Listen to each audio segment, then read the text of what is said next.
खासमा यो खुसी भनेको चाहिँ के रहेछ महाराजजी? खुसी भनेको धारणा व्यक्तिले बनाउने धारणा हो। त्यो सत्य होइन, खुसी पनि सत्य होइन, दुःख पनि सत्य होइन।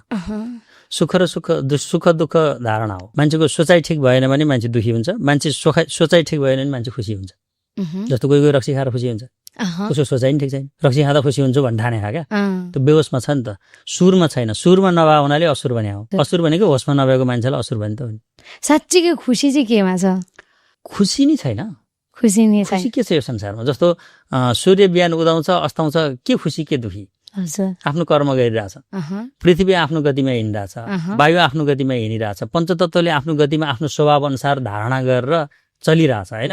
हामी पनि आफ्नो स्वभाव अनुसार चलिरहने हो। त्यहाँ सुखी हुनुपर्ने दुःखी हुनुपर्ने केही पनि छैन। त्यसैलाई कृष्णले साक्षी भाव भने, बुद्धले सम्यक दृष्टि भने होइन।